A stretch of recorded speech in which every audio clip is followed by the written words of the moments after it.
الحمدللہ رب العالمین والصلاة والسلام علی سید الانبیاء والمرسلین اما بعد فاعوذ باللہ من الشیطان الرجیم بسم اللہ الرحمن الرحیم۔ اگلی جو حدیثیں آ رہی ہیں وہ نماز عصر کو فوت کرنے کے بارے میں ہیں، کے بارے میں وعید ہے کہ حضرت ابو حنیفہ شیبان سے، وہ یحییٰ سے، وہ ابن بریدہ رضی اللہ تعالیٰ عنہ سے کہ رسول صلی اللہ علیہ وآلہ وسلم نے فرمایا بکروا بصلاۃ العصر، کہ عصر کی نماز ادا کرنے میں جلدی کرو۔ اور ایک روایت بریدہ اسلمی سے، وہ فرماتے ہیں کہ رسول نے فرمایا کہ جلدی کرو عصر کی نماز میں، اور ایک روایت بریدہ اسلمی سے وہ فرماتے ہیں کہ رسول صلی اللہ علیہ وسلم نے فرمایا کہ جلدی کرو عصر کی نماز بادلوں کے دن میں، پس بے شک جس شخص نے عصر کی نماز کو فوت کر دیا یہاں تک کہ سورج غروب ہو گیا تو تحقیق حبط عملہ، تو اس کا عمل برباد ہو گیا، اس کا عمل کیا ہو گیا؟ برباد ہو گیا۔ ٹھیک ہے، اگلی حدیث بھی اسی طرح ہے۔ حضرت ابن بریدہ فرماتے ہیں، سے روایت ہے کہ رسول صلی اللہ علیہ وسلم نے فرمایا من فاتت ہو، جس نے عصر کی نماز کو فوت کر دیا، فکأنما ترا اہلہ و مالہ، تو گویا کہ اس کے مال اور بچے، اہلہ اس کا اہل، و مالہ اور اس کا مال الٹ گئے، یعنی کہ مال اور بچے الٹ گئے جس نے عصر کی نماز نہ پڑھی، فوت کر دی۔ ٹھیک ہے، آگے حضرت ابو سعید خدری سے روایت ہے کہ رسول صلی اللہ علیہ وآلہ وسلم نے فرمایا کہ نماز فجر کے بعد کوئی نماز نہیں ہے، کہ نہیں ہے نماز فجر کے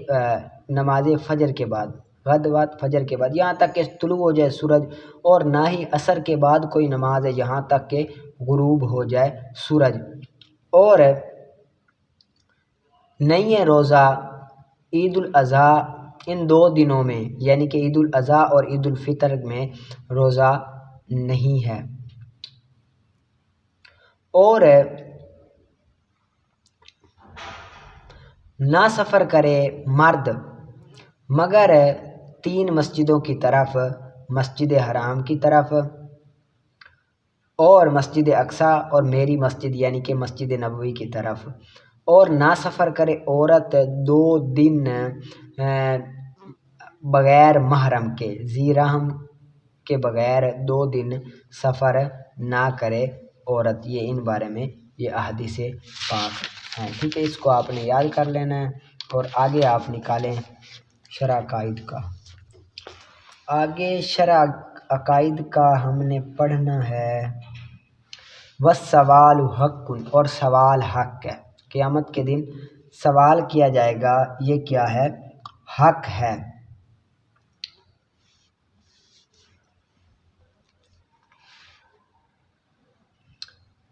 لقولہ علیہ السلام، یہ عبارت دلائل ہے کہ سوال حق ہے، اس پر کیا دلیل ہے؟ کہ رسول صلی اللہ علیہ وآلہ وسلم کے قول کی وجہ سے کہ بے شک اللہ تعالی قریب کرے گا مومنین کو اپنے قریب کرے گا، فَيَدَعُ عَلَيْهِ پس رکھے گا اس پر اپنا رحمت پر ہاتھ، وَيَسْتُرُهُ اور اس کو ڈھانپ لے گا، یعنی کہ اپنی رحمت کے ذریعے ڈھانپ لے گا، پھر پوچھے گا اَتَعْرِفُ کیا تو پہچانتا ہے، ذنب قضا اس غذا کو، اَتَعْرِفُ کیا تو پہچانتا ہے اس گناہ کو، تو بندہ کہے گا جی ہاں میرے رب میں پہچانتا ہوں، یہاں تک کہ جب وہ اقرار کر لے گا اپنے گناہوں کا اور اپنے آپ کو ہلاکت، اور دیکھے گا اپنے آپ میں کہ وہ تو ہلاک ہو گیا، یعنی کہ جب رب تعالیٰ پوچھے گا کہ تو نے یہ گناہ کیا ہے تو وہ اقرار کرے گا کہ ہاں میں نے یہ گناہ کیا ہے، جب یہ گناہ کا اقرار کرے گا تو وہ یہ سمجھے گا کہ میں تو ہلاک ہو گیا، تو پھر رب تعالیٰ فرمائے گا کہ سترتھا علیک فی الدنیا کہ میں نے تجھ پر دنیا میں تیرے گناہوں کو چھپایا، وانا اغفرھا لک الیوم اور میں نے تیری مغفرت کر دی تیرے لیے آج کے دن، یعنی کہ میں نے تیری مغفرت کر دی، رب تعالیٰ کہے گا۔ پس دی جائے گی اس کو اچھی کتاب، اور بہر الکفار اور منافق، پس ندا دیے جائیں گے ان کو، تمام لوگوں کے سامنے ندا دیا جائے گا ان کو، یعنی کہ تمام لوگوں کے سامنے بلایا جائے گا۔ انہوں نے گناہ کیا ہے، کفار ہیں، تو ان کو تمام لوگوں کے سامنے ذلیل کرے گا، لیکن رب تعالیٰ مومن کو ذلیل بھی نہیں کرے گا، اور یہ کہے گا جس طرح میں نے تم پر دنیا میں پردہ رکھا، تیرے عیبوں کو چھپائے رکھا، اسی طرح اب بھی میں تجھے عیبوں کو چھپاتا ہوں اور تجھے بخشتا ہوں۔ اور ہؤلاء الذین کذبوا علی ربہم الا لعنۃ اللہ علی الظالمین، سب لوگوں کے سامنے کفاروں کو رب تعالیٰ بلائے گا، ندا دے گا اور کہے گا یہی ہے وہ لوگ جنہوں نے جھوٹ باندھا اپنے رب پر، جھوٹ باندھتے تھے، ظالمین پر اللہ تعالیٰ کی لعنت ہے، ظالمین پر، یقینی طور پر ظالمین پر اللہ تعالیٰ کی لعنت ہے۔ ٹھیک ہے، اب اس ساری بحث سے یہ پتہ چلا کہ جس وقت لوگ قبروں سے نکل کر میدان محشر چلے گئے، وہاں پر یہ حشر قائم ہوگا اور سوال جواب ہوگا۔ اب یہاں پر ایک سوال آتا ہے قرآن مجید میں، ایک مقام پر سوال کی نفی کا ذکر بھی ہے کہ سوال جواب نہیں ہوگے۔ قرآن پاک میں رب تعالیٰ نے فرمایا نا فَيَوْمَئِذٍ لَا يُسْأَلُ عَنْ ذَنبِهِ انس ولا جان، کہ اس دن کسی جان سے سوال اور جواب، انسانوں جن میں سے سوال نہیں ہوگے، کیونکہ سب کو اس کے نام اعمال جو ہوں گے وہی پوچھے جائیں گے، وہ عمل کریں گے۔ لہٰذا یہ جو آپ نے کہا کہ رب تعالیٰ پوچھے گا اس طرح سوال کرے گا، یہ تو ٹھیک نہیں ہے، قرآن پاک کے یہ خلاف لازم آتا ہے۔ تو اس کا جواب یہ ہے کہ اس سے مراد وہ وقت ہے جس وقت لوگ قبروں سے نکل کر میدان محشر کی طرف چلے گئے، وہاں پر کسی سے سوال نہیں ہوگا، ٹھیک ہے، بلکہ جب میدان محشر میں پہنچ جائیں گے وہاں پر سوال ہوگا، جب چلیں گے وہاں پر نہیں ہوگا، جب پہنچ جائیں گے وہاں پر ہوگا۔ آگے والحوض، حوض حق ہے، حوض کوثر جو رسول صلی اللہ علیہ وآلہ وسلم کو رب تعالیٰ عطا کرے گا وہ حق ہے، رب تعالیٰ کے قول کی وجہ سے، انا اعطیناک الکوثر، بے شک ہم نے آپ کو کوثر عطا کی، اور رسول صلی اللہ علیہ وسلم کے قول کی وجہ سے کہ میرا حوض ایک مہینے کی مصاحفت کا ہوگا، ایک مہینے کی مصاحفت کا ہوگا، اور اس کے زاویے سے مراد اس کے کونے گوشے برابر ہوں گے، سواؤں برابر ہوں گے، اس کا پانی سفید ہوگا دودھ سے، اور اس کی خوشبو مشک سے زیادہ پکیزہ ہوگی، اور اس کے جو مشکیزے ہوں گے وہ آسمان کے ستاروں کی طرح ہوں گے، آسمان کے ستاروں کی طرح، یعنی کہ اس کے جو جام ہوں گے، اس کے جام آسمان کے ستاروں سے بھی زیادہ ہوں گے، آسمان کے ستاروں سے بھی زیادہ ہوں گے، اور جو کوئی اس سے پی لے گا اس کو کبھی ہمیشہ پیاس نہیں لگے گی، دوبارہ کبھی بھی پیاس نہیں لگے گی۔ اور اس میں بہت ساری حدیثیں ہیں حوض کوثر کے بارے میں۔ اب اس سے ہمیں یہ پتہ چلتا ہے کہ رب تعالیٰ اپنے محبوب کو حوض کوثر بھی عطا کرے گا، کیونکہ نص قطعی قرآن پاک کی آیت سے یہ ثابت ہے کہ رب تعالیٰ اپنے محبوب کو کیا کرے گا، عطا کرے گا یہ سب چیزیں۔ ٹھیک ہے، آگے آپ نکالیں اصول الشاشی کا۔ وَأَمَّا الْقَضَاءُ فَنَوْعَانِ كَامِلٌ وَقَاصِرٌ فَالْكَامِلُ مِنْهُ تَسْلِيمُ مِثْلِ الْوَاجِبِ صُورَةً وَمَعْنًى۔ آگے یہاں سے قضاء کی قسمیں بیان کر رہے ہیں کہ قضاء کی دو قسمیں، ایک قضاء کامل ہوتا ہے اور ایک قضاء قاصر ہوتا ہے۔ کامل کی آگے تعریف کر دی کہ کامل وہ ہے کہ مثل واجب کو سپرد کر دینا، صورتاً ہو اور معنن ہو، دونوں طرح سے وہ مثل ہو اس کو سپرد کر دینا، اس کو کیا کہتے ہیں، کامل کہتے ہیں، یعنی کہ وہ صورتاً بھی اسی جیسی ہو اور معنن بھی اسی جیسی ہو، اس کو سپرد کر دینا، اس کو کیا کہتے ہیں، کامل کہتے ہیں۔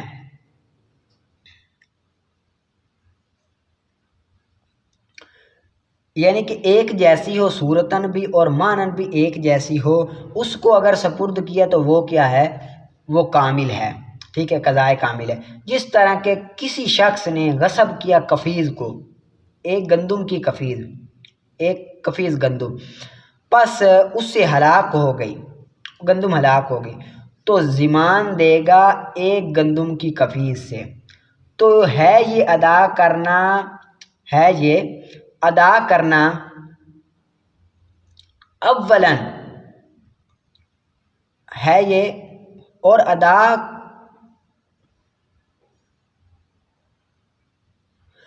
ادا کردہ اول کا صورتاً ہوگا اور معناً دونوں طرح سے ہوگا، مثل، اور ہوگا ادا کرنا مثلاً صورتاً اولی اور معناً بھی یہ ادا کرنا ہوگا۔ یعنی کہ اگر ایک بندے نے کسی سے ایک کفیل 1 کلو لے لی یا 1 من لے لے گندم غصب کر لی، اب وہ گندم ہلاک ہو گئی، اس کی طرح کی دوسری گندم وہ اس کو دے دیتا ہے، تو اب یہ ادا کرنا ادائے قضا کامل ہوگی، مثلاً بھی ویسی ہے اور صورتاً بھی ویسی ہے، صورتاً بھی ویسی ہی ہے اور معناً بھی، معنی مثلی بھی ہے، ویسی ہی ہے، ٹھیک ہے۔ اور اسی طرح تمام مثالوں کا حکم ہے، تمام مثالوں کا اسی طرح ہی حکم ہے، یعنی کہ اگر تمام مثالوں کا اس طرح حکم ہے کہ جس طرح کہ چینی کے بدلے چینی دے دی، یہ مثل بن جائے گی، مثل صولی بھی ہے، مثل معنوی بھی ہے، یعنی کہ قیمت میں ریٹ بھی ایک ہے اور صورت میں بھی ایک جیسی ہے، اور نمک بھی یہ مثل صولی بھی ہے، مثل معنوی بھی ہے، لیکن حیوانات کے اندر مثل نہیں ہوتا،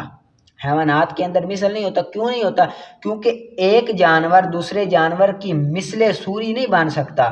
کیوں نہیں بن سکتا؟ کیونکہ ایک جانور 1000 روپے کو، ایک جانور 2000 کا، جو غاصب نے غصب کیا وہ 2000 کا، جو غاصب واپس کرے وہ 1000 کا، اسی لیے جانوروں میں غصب نہیں بن سکتا۔ وہ اگر جانور کے طور پر ادا کرے گا وہ قاصر ہوگی، آگے اس کی بحث بھی آ رہی ہے تفصیل سے، وہ بھی بیان کروں گا۔ وَأَمَّا الْقَاصِرُ، اور بہر القاصر، فَهُوَ مَا لَا يُمَاثِلُ الْوَاجِبَ صُورَةً وَيُمَاثِلُ مَعْنًا۔ قضائے قاصر وہ ہے جو واجب کی صورت مثل نہ ہو اور معنی مثل ہو۔ واجب کی صورتاً تو مثل نہ ہو لیکن معنن مثل ہو، معنن مثلی ہو، صورتاً مثلی نہ ہو، معنن مثلی یعنی کہ قیمت میں برابر ہو لیکن صورت کے اعتبار سے برابر نہ ہو۔ اب ایک بکری وہ غصب کر لے، اب دوسری بکری جو واپس کرے گا وہ دوسری بکری پہلے بکری کی طرح ہو سکتی ہے؟ نہیں ہو سکتی نا، صورتاً نہیں ہو سکتی، مثلاً ہو سکتی ہے، بھائی دونوں کا ریٹ ایک ہو۔ آگے مثال سے سمجھتے ہیں، جس طرح کہ کسی شخص نے غصب کی بکری کو، بس ہلاک ہو گئی اس سے، تو ضمان دے گا اس کی قیمت سے، اور اس کی بکری کی مثل کی قیمت ہوگی معنن کی حیثیت سے، نہ کہ صورت کی حیثیت سے۔ اب یہ جو بکری ہے یہ معنن کی حیثیت سے ہوگی، صورت کی حیثیت سے نہیں ہوگی، کیونکہ پہلی بکری وہ 1000 روپے کی تھی، دوسری بکری اب دے رہا ہے وہ 500 کی دے گا، تو اب جھگڑا ہو سکتا ہے، اسی لیے وہ صورتاً نہیں دے گا بلکہ کیا دے گا؟ معنن دے گا، یعنی کہ پیسے کی ادائیگی کرے گا۔ وہ 1000 روپے کی بکری اگر ہلاک ہو گئی تو وہ اب کیا کرے گا؟ 1000 روپیہ ہی کیا کرے گا؟ اس کو ادا کرے گا کہ 1000 روپے کی ہی صورت بنے گی۔ یہ ادا کیا ہے؟ یہ ادائے قاصر ہے۔ اگر ادا کامل وہ ہوگی جس میں صورتاً بھی ہو معنن بھی ایک طرح کی ہو، ٹھیک ہے، صورتاً بھی ایک طرح کی ہو معنن بھی ایک طرح کی ہو، اور ادائے قاصر جس میں صورتاً ایک طرح کی نہ ہو لیکن معنن ایک طرح کی ہو۔ اب جو حیوانات ہوتے ہیں ان میں ادائے قاصر ہی ہوتی ہے، ادائے کامل نہیں ہوتی، کیونکہ اس میں صورت نہیں پائی جاتی، ٹھیک ہے۔ آگے نکالیں آپ تلخیص المفتاح کا۔ وَبِالْمَوْصُولِيَّةِ لِعَدْمِ عِلْمِ الْمُخَاطَبِ بِأَحْوَالِ الْمُخْتَصَّةِ بِهِ سِوَا الصِّلَةِ، اور کبھی کبھی مسند الیہ کو مصول کے ذریعے معرفہ لاتے ہیں، مصول کے ذریعے معرفہ لاتے ہیں، لِعَدْمِ عِلْمِ الْمُخَاطَبِ، مخاطب کے علم نہ ہونے کی وجہ سے ان احوال کے ساتھ جن کے ساتھ خاص ہے، جن کے ساتھ وہ خاص ہے، صلے کے علاوہ، یعنی کہ اس وجہ سے کہ مخاطب صلہ کے علاوہ ان احوال و اوصاف کو نہیں جانتا، صرف صلے کو جانتا ہے، تو جو مسند الیہ کے ساتھ ہی صلہ خاص ہوتا ہے، تو اس وقت کیا کیا جاتا ہے، صلے کے ساتھ مسند الیہ کو ذکر کرتے ہیں۔ جیسے کہ تم کہو گے الذی کان معنا، جو شخص کل ہمارے ساتھ تھا، ایک عالم مرد تھا، ایک عالم مرد تھا۔ اب نام کو تو نہیں جانتے، لیکن کس کے ذریعے، الذی اسم موصول کے صلے کے ذریعے، کان معنا کے ذریعے اس کی کیا کر دیا، مسند الیہ کو ذکر کیا، کیونکہ نام نہیں جانتا، علم کے ذریعے اس کو نہیں ہم کہہ سکتے، مخاطب کر سکتے، اسی وجہ سے ذیل کے ذریعے کیا۔ یا اس وجہ سے کہ صراحت کے ساتھ مسند الیہ کا نام لینا برا سمجھا جاتا ہے، صراحت کے ساتھ استہجان برا سمجھا جاتا ہے، صراحت کے ساتھ مسند الیہ کا نام لینا، تو تب بھی کیا کیا جاتا ہے، صلے کے ذریعے لایا جاتا ہے، ٹھیک ہے۔ یعنی کہ ایک ایسی جگہ ہے جہاں پر ایک شخص کا استعمال کرنا ٹھیک نہیں ہے، تو وہاں پر صراحت کے لیے صلہ ذکر کیا جاتا ہے تاکہ برا نہ ہو۔ یا مزید پختگی کے لیے، مزید تقریر کی وجہ سے بھی صلہ لایا جاتا ہے، ٹھیک ہے، مزید پختگی کے لیے بھی صلہ لایا جاتا ہے مسند الیہ کو، جس طرح کہ وراودتہ التی هو فی بیتها عن نفسہ، اور یوسف کو اپنا مطلب حاصل کرنے کے لیے وہ عورت پھسلانے لگی جس کے گھر میں وہ تھے، جس کے گھر میں وہ تھے، وہ عورت کیا کرنے لگی، پھسلانے لگی۔ اب یہاں پر اللہ نے ذکر کیا ہے اس میں موصول کے صلہ کو مزید پختگی کے لیے، پیچھے نام ذکر ہو گیا ہے لیکن ادھر پختگی کے لیے ذکر کیا۔ یا پھر بڑھائی کے لیے، تفخیم بڑھائی کے لیے، عظمت ظاہر کرنے کے لیے مسند الیہ کو موصول کے ذریعے لایا جاتا ہے، معرفہ لاتے ہیں، مسند الیہ کو موصول کے ذریعے معرفہ لایا جاتا ہے، کیا کرنے کے لیے، بڑھائی اور عظمت ظاہر کرنے کے لیے، جس طرح کہ فغاشیہم من الجم، ڈھک لیا فرعون کو اور اس کے لشکر کو سمندر کی اس چیز نے، جس نے ڈھک لیا، جس نے ڈھک لیا۔ اب یہاں پر ما غاشیوں میں ما جو ہے یہ اس میں موصول ہے، جس نے ڈھک لیا، یہاں پر بڑھائی کے لیے، عظمت کے لیے یہاں پر مسند الیہ کو موصول کے ذریعے معرفہ لایا کہ سمندر کے پانی نے، سمندر تو خالی ہوتا لیکن اس کے پانی نے کیا کیا، ڈھک لیا، عظمت ظاہر کرنے کے لیے کہ حضرت موسیٰ علیہ السلام کے لشکر کو نہیں ڈھکا لیکن فرعون کو ڈھک لیا۔ یا غلطی پر مخاطب کو تنبیہ کرنے کے لیے بھی مسند الیہ کیا لایا جاتا ہے، اس میں موصول لایا جاتا ہے، جس طرح کے شعر ہے، شاعر کا شعر، جس طرح کے شعر ان الذین ترونہم اخوانکم، کہ لوگوں کو تم سمجھتے ہو کہ یہ ہمارے بھائی ہیں، اخوانکم کہ وہ ہمارے بھائی ہیں، یش فی علیل، حالانکہ صدورہم ان کے دلوں میں، ان کے سینے میں بیماری ہے، ان کے سینے میں بیماری ہے، یعنی کہ ان کے سینے کی پیاس کی یہ چیز بجھائے گی، سینے کی پیاس یہ چیز بجھائے گی کہ تمہیں پچھاڑا جائے، ان تسرعوا کہ تمہیں پچھاڑا جائے، یعنی کہ تم تو ان کو بھائی سمجھتے ہو لیکن وہ تو یہ سمجھتے ہیں، ان کے سینے میں تو یہ ہے کہ تمہیں کیا ہو، سزا ہو، درد ہو، ٹھیک ہے۔ یا الہ کے لیے بھی مسند الیہ کو معرفہ لایا جاتا ہے، الہ مطلب کسی خاص وجہ سے، کسی خاص چیز کی طرف اشارہ کرنے کے لیے بھی مسند الیہ کو معرفہ لایا جاتا ہے، بنا کرتے ہوئے خبر کی، یعنی کہ اشارہ خبر کی طرف ہوتا ہے لیکن مقصود وہ مسند الیہ ہوتا ہے تو وہ معرفہ لاتے ہیں. جیسے ان الذین یستکبرون عن عبادتی سیدخلون جہنم داخرین، کہ بے شک جو لوگ میری عبادت سے تکبر کرتے ہیں وہ عن قریب جہنم میں ذلت و خواری کے ساتھ داخل ہوں گے. یہاں پر مسند الیہ کو معرفہ لایا گیا ہے موصول کے ساتھ، اس میں موصول کے ساتھ کسی خاص چیز کی طرف اشارہ کرتے ہوئے، اور وہ خاص چیز کیا ہے کہ تکبر ہے. جو تکبر کے ذریعے یہ کام کرتے ہیں تو انہیں جہنم میں داخل کیا جائے گا. ٹھیک ہے، یہ کر لینا. آگے آپ نکالیں کنز الدقائق کا. ولو اللہ کا طلاقہ بفعل اجنبی، اگر طلاق کو کسی اجنبی کے فعل پر یا وقت کے آنے پر معلق کیا، اگر معلق کیا طلاق کو اجنبی کے فعل پر یا کسی کے آنے پر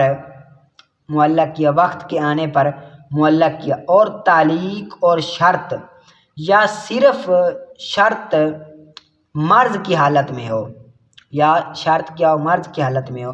یا عورت کے ایسے فعل کے ساتھ معلق کیا، یا بذات خود فعل کے ساتھ معلق کیا کہ وہ دونوں مرض کے ساتھ ہو یا اکیلی فقط شرط مرض کے ساتھ ہو، یا بفعل یا ایسے فعل کے ساتھ معلق کیا طلاق کو جو عورت کے لیے جس کا کرنا ضروری ہے، عورت کے لیے جس کا کرنا ضروری ہے، اور یہ دونوں مرض کی حالت میں ہو یا شرط کی حالت میں ہو، عورت وارث ہوگی. یعنی کہ اگر مرد شرط کو معلق کرتا ہے کہ فلاں شخص آیا تو تجھے طلاق ہے، یا معلق کرتا ہے وقت آیا یا تو تجھے طلاق ہے، یا اس طرح معلق کرتا ہے عورت کے ایسے کام کے ساتھ جس طرح کہ کھانا عورت پکاتی ہے، تو اب کہہ دے کہ اگر تو نے کھانا پکایا تو تجھے طلاق ہے، تو اس صورت میں، اور وہ مرض کی حالت میں تھا مرد، تو اس صورت میں طلاق واقع ہوگی اور وارث بھی عورت ہوگی، اور ان دونوں کے علاوہ وارث نہیں ہوگی، اور دیگر صورتوں میں وارث نہیں ہوگی. ٹھیک ہے. ولو ابانہا، اور اگر بائنا کر دے مرض کی حالت میں، پھر صحیح ہو جائے مر جائے،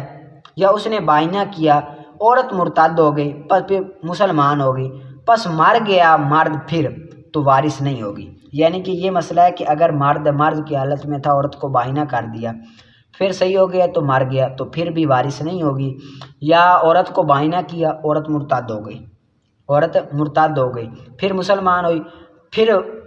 وہ مرد مار گیا، تو پھر بھی وارث نہیں ہوگی، کیونکہ اس کا جو ارتداد ہے یعنی کہ مرتد ہونا، یہ اس نے اپنی وراثت کو وارث بننے کو خود ہی ختم کیا ہے. اور اگر وطی کر لے ابن زوج کا بیٹا، شوہر کا بیٹا وطی کر لے، یا لائن کر دے، یا الا کرے مرض کی حالت میں، تو وارث ہوگی. یعنی کہ شوہر کا بیٹا وطی کر لے تو وطی کرنے سے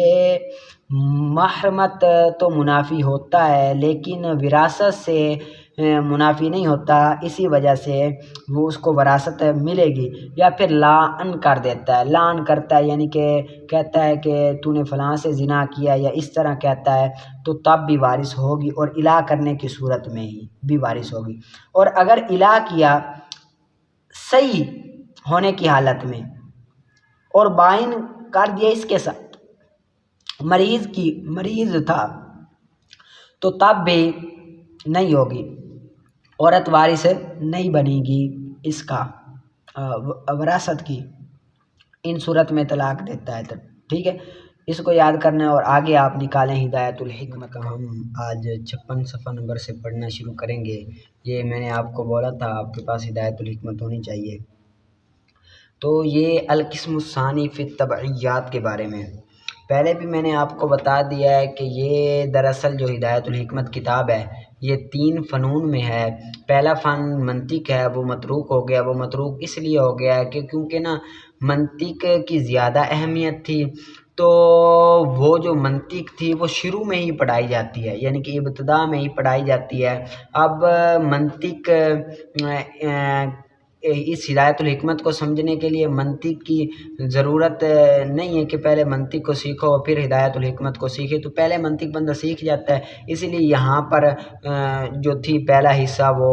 غائب ہو چکا. ایک وجہ یہ ہے، اور ایک وجہ یہ ہے کہ نا دراصل نا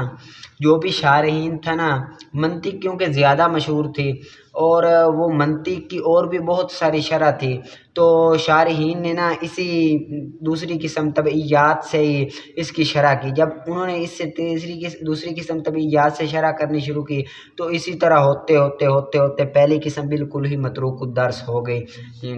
اسی وجہ سے پہلی قسم یہاں سے نکل گئی کتاب سے، ٹھیک ہے۔ اب قسم ثانی ہے طبعیات کے بارے میں۔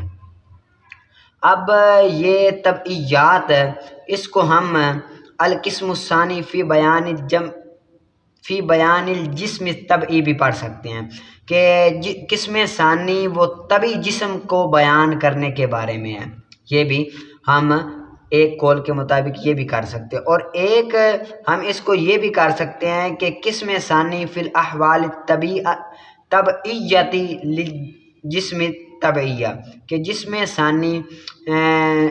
ثانی جسم طبعی کے لیے احوال طبعیات کو بیان کرنے میں، احوال طبعیات کو بیان کرنے میں یہ بھی ہم کر سکتے ہیں۔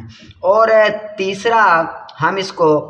یہ کر سکتے ہیں کہ القسم الثانی الحکمت الطبعیہ، الحکمت الطبعیہ یہ بھی ہم پڑھ سکتے ہیں۔ اگر ہم اس کو الحکمت الطبعیہ پڑھیں تو یہ زیادہ بہتر ہے، کیونکہ جو دوسری اس کی تیسرا حصہ ہے جو اس ہدایت الحکمت کا، کیونکہ جو اس کی تیسری قسم ہے وہ الہیات کے بارے میں ہے، تو ہم اس کو الحکمت الالہیہ پڑھتے ہیں۔ تو ادھر تو طویل ہم کر سکتے ہیں احوال الطبعیات یا بیان القسم الطبعیات، اس طبعیات کی بحث میں تو ہم کر سکتے ہیں، لیکن جو الہیات میں ہے وہاں پر ان احوال الالہیات یا بیان الجسم الالہیات وہاں پر یہ طویل نہیں کر سکتے، وہاں پر صرف الحکمت الطبعیہ کے ساتھ طویل کر سکتے ہیں۔ تو ادھر بھی الحکمہ نکالیں گے یہ مناسب رہے گا، کیونکہ اس کے مطابق ہو جائے۔ جس طرح دوسری قسم ہے الحکمت الطبعیہ، اسی طرح تیسری قسم بھی الالہیہ الطبعیہ۔ ایک وجہ تو یہ ہے، ٹھیک ہے، اس کو الحکمت الطبعیہ پڑھنے کی، اور دوسری وجہ یہ ہے کہ یہ کتاب کیونکہ فنون کے اندر ہے، حکمت کے اندر ہے، فلسفہ حکمت کے اندر ہے، تو اس وجہ سے اس کو حکمت الطبعیات پڑھنا یہ زیادہ بہتر ہے دوسرے پڑھنے سے۔ وَهُوَ مُرَتَّبٌ عَلَى ثَلَاثَةِ فُنُونٍ، اور یہ مرتب ہے 3 فنون پر۔ یہ کس پر؟ 3 فنون پر مرتب ہے۔ اب 3 فنون وہ اجسام فلکیات ہو گئے یا اجسام عنصریات ہو گئے۔ عنصریات یعنی کہ جو زمین میں ہوا، پانی، عناصر اربع ہوا، پانی، مٹی اور آگ، ان کو عناصر اربع کہتے ہیں، ہوا، پانی، مٹی، آگ کو۔ تو یا تو یہ اجسام فلکیات کے بارے میں ہوں گے یا اجسام عنصریات کے بارے میں ہوں گے۔ اب اجرام فلکیات یا اجسام فلکیات یہ ایک چیز ہے، اجرام یہ جرم کی جمع ہے اور اجسام یہ جسم کی جمع ہے، لیکن دونوں کا مطلب ایک ہی ہے۔ اور جو اجرام ہے وہ فلک کے ساتھ بولا جاتا ہے اور اجسام یہ عنصریات کے ساتھ بولا جاتا ہے، تو مناسب صحیح ہے یہی پڑھنا کہ اجرام فلکیات اور اجسام عنصریات۔ اب یا تو یہ تینوں کے تینوں یہ 3 فنون پر ہے، کس طرح کہ یا تو اجرام فلکیات میں سے ہوں گے یا پھر اجسام عنصریات میں سے ہوں گے، ٹھیک ہے، یا خاص طور پر ان دونوں کے ساتھ بحث ہوگی کہ اجرام فلکیات بھی ہے اور اجسام میں فلکیات بھی ہے، تو اس وجہ سے یہ 3 فنون پر مرتب ہے۔ اب الفن الاول فیما یعم الاجسام، اب یہاں پر فن اول جس میں تمام اجسام شامل ہو، جس میں تمام اجسام، وہ میں نے اجسام کی بات پہلے کر دی، جس میں اجسام وہ چاہے فلکیات ہو یا عنصریات ہو یا اس کے علاوہ فن ہو اجسام ہو، یعنی کہ مطلق اجسام، اس کو اجسام یعنی کہ پہلا فن ہے یہ مطلقاً اجسام کے بارے میں، جسموں کے بارے میں۔ وہ مشتمل علی عشرۃ فصول، اور وہ 10 فصلوں پر مشتمل ہے۔ کس پر؟ 10 فصلوں پر وہ مشتمل ہے۔ پہلی فصل جو ہے وہ جز لا یتجزا کو باطل کرنے کے بارے میں ہے، یہ ہم انشاءاللہ عز و جل کل سے پڑھیں گے، جز لا یتجزا کو باطل کرنے کے بیان سے آگے، ٹھیک ہے۔ یہ اس کو آپ نے پچھلا جو بیان کر دیا اس کو آپ نے اچھی طرح سے یاد کر لینا ہے، ٹھیک ہے۔